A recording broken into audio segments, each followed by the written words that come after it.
বন্ধুরা, অষ্টমহাদ্বাদশীর মধ্যে এটি পাণ্ডবা নির্জলা একাদশীর দিন উন্মিলনী মহাদ্বাদশী এবছর একই দিনে ব্রত পড়েছে। বন্ধুরা, সম্পূর্ণ একাদশী যদি বৃদ্ধিপ্রাপ্ত হয়, পরের দিন প্রাতকালে বা সকালে একাদশী তিথি যদি যুক্ত থাকে, সেই দিনকে বলা হয় উন্মিলনী মহাদ্বাদশী। তাই এই একই দিনে আমাদের উন্মিলনী মহাদ্বাদশী এবং পাণ্ডবা নির্জলা একাদশী গোস্বামী মতে এবং নিষ্কাম মতে। চলুন বন্ধুরা, নমস্কার বন্ধুরা, সবাইকে গোপুসোনা চ্যানেলে স্বাগত। বন্ধুরা, আজকে আমাদের আলোচনার বিষয় হলো জ্যৈষ্ঠ মাসে শুক্লপক্ষের একাদশীর নাম কি, কেনই বা এই দিন একাদশীর দিন উন্মিলনী মহাদ্বাদশী ব্রত উপবাস পড়েছে। চলুন বন্ধুরা, সব কিছুই আমাদের সঠিক আলোচনা করা যাক। 23শে জ্যৈষ্ঠ 7ই জুন শনিবার দিন হচ্ছে একাদশী ব্রত, গোস্বামী মতে এবং নিষ্কাম মতে। বন্ধুরা, এই দিন কিন্তু আমাদের দুইটি ব্রত পালন করতে হবে। আমাদের উন্মিলনী মহাদ্বাদশী এবং পাণ্ডবা বা নির্জলা একাদশী। এটি হচ্ছে জ্যৈষ্ঠ মাসে শুক্লপক্ষে নির্জলা বা পাণ্ডবা একাদশী, তার সঙ্গে যুক্ত হয়েছে উন্মিলনী মহাদ্বাদশী। বন্ধুরা, বোঝা গেছে, তাহলে দুইটি ব্রত আমাদের একসঙ্গে হয়ে যাবে। চলুন বন্ধুরা, জানা যাক সঠিক ব্রত কথা বা ব্রত মাহাত্ম্য। এবং ব্রতের পালন করতে হবে 24শে জ্যৈষ্ঠ 8ই জুন রবিবার ব্রত পালন করতে হবে। বন্ধুরা, সঠিক জানা গেল। বন্ধুরা, পাণ্ডবা নির্জলা একাদশী বা উন্মিলনী মহাদ্বাদশীর ব্রতের পালনের সঠিক সময়সূচি হলো সকাল 7টা 12 মিনিটের মধ্যে। বন্ধুরা, অবশ্যই নিষ্কাম মতেও গোস্বামী মতেও পালনের সময় সকাল 7টা 12 মিনিট পর্যন্ত। মহাদ্বাদশীর ব্রতে ও আর একাদশী ব্রতে দুইটি। বন্ধুরা, এবার আমরা বন্ধুরা ব্রত কথা শ্রবণ করা যাক। চলুন বন্ধুরা, জ্যৈষ্ঠ মাসে শুক্লপক্ষে শ্রী পাণ্ডবা বা নির্জলা একাদশীর মাহাত্ম্য বা ব্রত কথা। এই একাদশীর মাহাত্ম্য কথা ব্রহ্মবৈবর্ত পুরাণে বর্ণিত রয়েছে।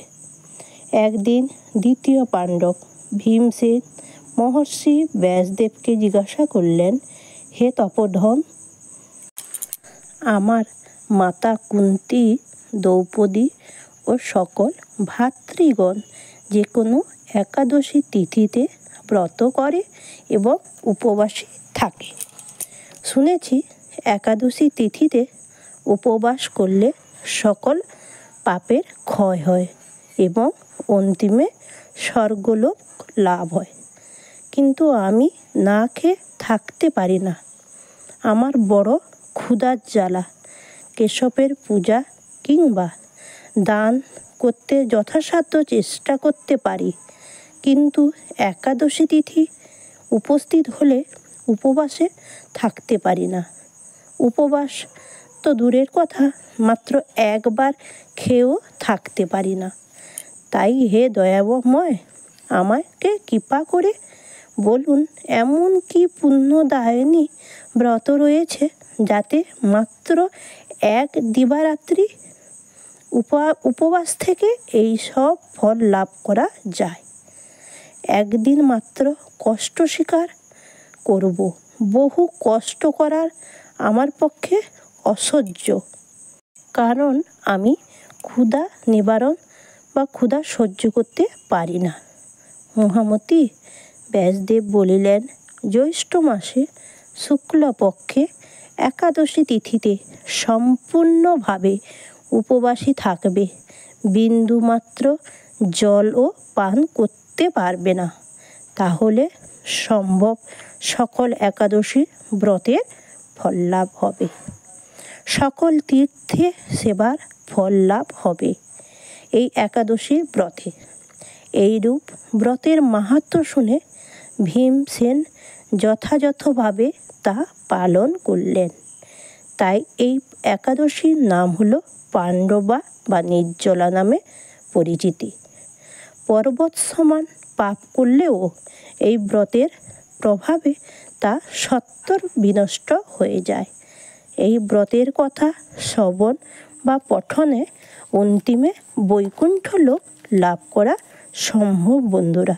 বন্ধুরা, এটি হচ্ছিল আমাদের জ্যৈষ্ঠ মাসের শুক্লপক্ষে পাণ্ডবা একাদশী বা নির্জলা একাদশী ব্রত কথা বা ব্রত মাহাত্ম্য।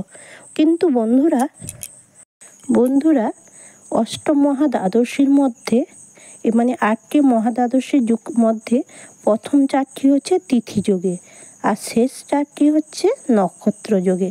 এবছর উন্মিলনী মহাদ্বাদশী এবং পাণ্ডবা নির্জলা একাদশী হচ্ছে সম্পূর্ণ একাদশী। যদি বৃদ্ধি প্রাপ্ত হয়, পরের দিন সকাল পর্যন্ত যদি একাদশী তিথি যুক্ত থাকে বা পর্ষ থাকে, তাহলে পরের দিবসকে দ্বাদশী উন্মিলনী প্রাপ্ত হয়ে থাকে।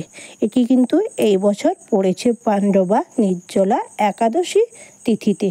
তাই বন্ধুরা অবশ্যই আমাদের একাদশীও হয়ে যাবে এবং মহাদ্বাদশীর মধ্যে একটি মহাদ্বাদশীও হয়ে যাবে বন্ধুরা আজ এই পর্যন্ত। সবাই ভালো থাকবেন, সাবধানে থাকবেন, সুস্থ থাকবেন। রাধে রাধে বন্ধুরা। সবাই বেশি বেশি করে হরির নাম মহামন্ত্র জপ করবে বন্ধুরা। হরে কৃষ্ণ কৃষ্ণ কৃষ্ণ হরে হরে, হরে রাম রাম রাম হরে হরে। বন্ধুরা সকলে ভালো থাকবেন।